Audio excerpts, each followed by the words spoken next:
Hi guys. Happy Thursday. Welcome back to another video. Today, as the title suggests, we're going to be talking about all the books that I read during winter. And as the title also suggests, this was a very failed bookish winter. I did not fulfill my reading goals, reading desires, and I just felt like I wasn't really reading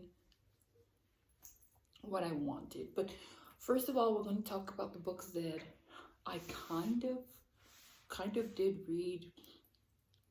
So the first book that I have is The Other Bennet Sister. I have already talked a lot about how much I love this book. I love it, I love it, I love it so much.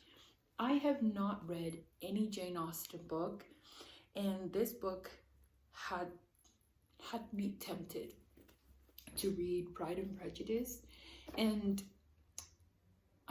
but for some reason I just can't get myself to do it. I don't know why, but Pride and Prejudice does not attract me. It does not appeal to me. But I did like this book, which was about Mary Bennet, like the middle sister of the Bennet family, and her finding her way and making her way through life, and yeah, just like navigating life as an unmarried, unwanted, ugly duckling sister.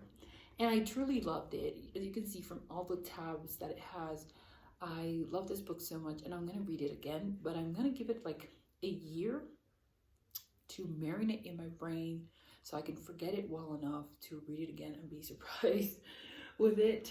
So yeah, I love this book, but I will say that Sense and Sensibility might be my next Jane Austen, my first Jane Austen book, because Pride and Prejudice, I don't know. I don't think I would like it. And Emma, I don't know. Maybe. But Sense and Sensibility for sure. And then Northanger Abbey, that one. Those two I do want to read.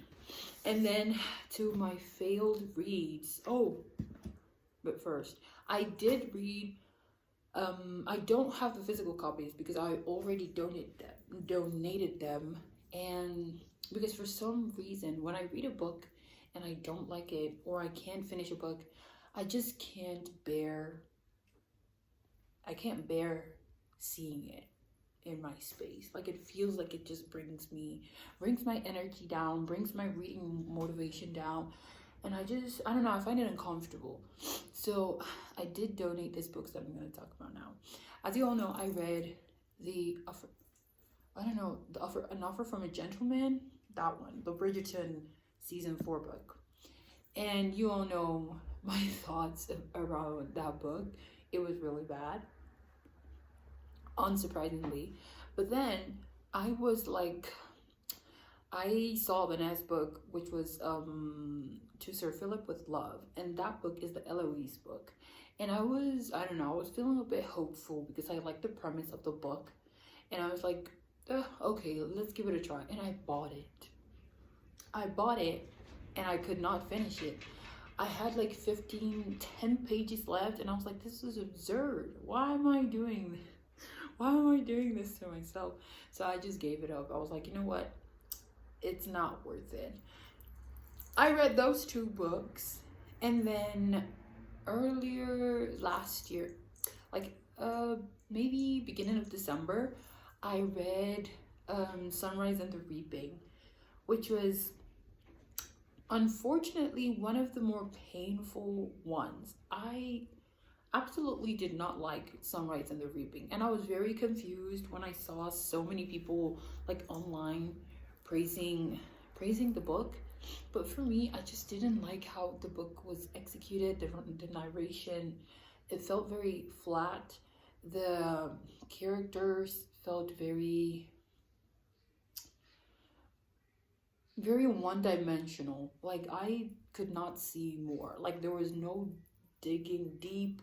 There was no, I know that there are many kids, because it's like double the tributes, but still the ones that we did see, the tributes that we did see, the characters that we did see, I just felt like they weren't explored enough. And if they were, but you know, I feel like you don't have to explore a character that deeply to understand them. Like, she didn't do that in the first trilogy. Like, she didn't do that in, was like, maybe, what's his name? I forgot his name. Finnick. With Finnick, we didn't do, like, we don't have a POV from Finnick's point of view, but we do know a lot about him. So yeah, I don't know, I did not like the book. I felt like the characters were too flat, the story was too flat, the conflict was resolved very strangely. I don't know. I did not like it. So those were the 4 books that I finished, that like I finished fully. And then we can go to the books that I did not finish and that I'm quite disappointed about. This book, what is his name? It's in Spanish, but Great Expectations by Charles Dickens. This book, I will confess that when I went to the bookstore, this was not my first choice. This was not my first choice. I was actually searching for another book, but because I couldn't find that book, I was like, well, this book is like similar vibe to the kind of book that I want to read, so we're gonna pick it up. But the problem with this book is it nearly sent me into like a reading block again, because the problem with this book is that it's so long and so boring. Like, it's so unbelievably boring. I stopped at page, where's the page that I stopped? Page 331, and I still had like, it has 669 pages, and I stopped at 331 because this man was going on and on and on and on and on and on about stuff that I did not care about. I really did not care about this. And the main character, Pip, is just on, he's so unbearable, he's infuriating, he's insufferable. I don't like the switch he made. Like, he just did like an immediate switch. Immediately he got money. He was like, well, I don't know, like, I guess I'm gonna turn on my day ones. Your day ones being the people that raised you. And it's like, I don't know, the classicism, I don't know, but like the way he becomes, and this man, Pip, is dirt poor, like dirt poor at the beginning of the book. But as soon as a little bit of money touches that palm, he's like, well, I do not hang with the poor. I do not hang with the poor. Brother. Anyways, so yeah, this book is just really boring. The characters, I hate all of them. I don't like anyone in this book. It's just really long and unnecessarily long. It's just really boring. I really could not. I tried, because I don't like buying books and then not finishing them because it makes me feel like I wasted my money. But in this case, it's like, what can I do if it's just unbearably boring? And it really sent me, it almost made me, it like, I started reading again. Like, I bought books again mainly because of this book, because this book brought the joy of reading again. I couldn't like drop this book. I was reading this every day and I finished it in a week.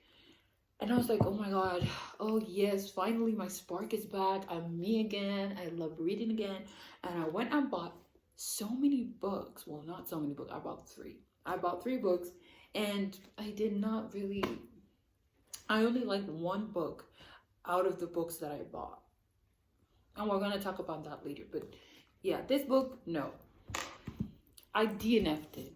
I forgot how to say it. I didn't mention it, but yeah, I DNF'd this book, and I'm not gonna read it, but I am gonna like donate it or sell it somewhere because it's just not it.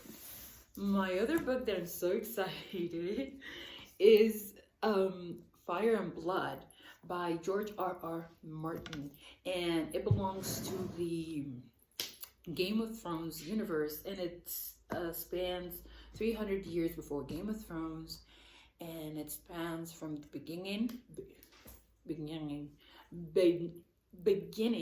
which is Aegon the Conqueror, the first Aegon, till like I think Rhaenyra.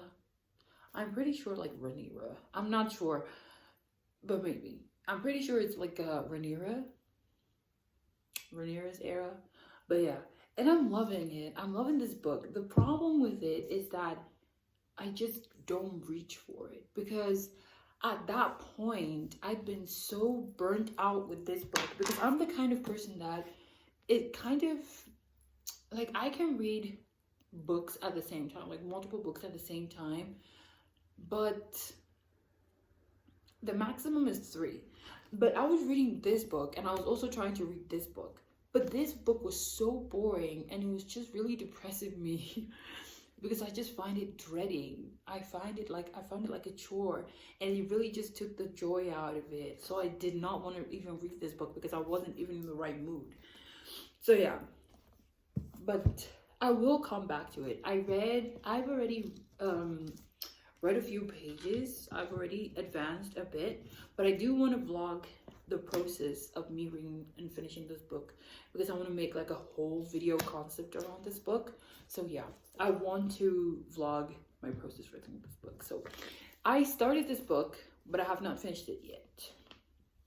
Okay, so now we're really going to talk about my bookish failures and what I mean by bookish failures. I feel like the reasoning why I did not really truly have success in my reading endeavors during this winter, it's because I was reading things that I really was not liking, or I was not like, I don't want to say passionate about, because you don't have to be passionate about something that you're reading, but I mean like I was really interested in them. I didn't really care. I did not have interest in what I was reading, and that's a problem. And I think part of me wanted to read for example, this book, Great Expectations, or Viet by Charlotte Bronte, or Paradise Lost by John Milton.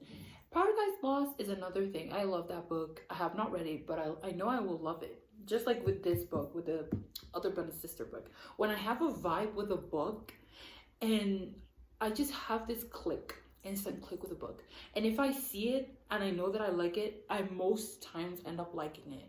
But when I doubt a book, it's always like 50-50. So or I either like it or I don't. But with like Paradise Lost, I just have this vibe that I'm like, I'm gonna love it.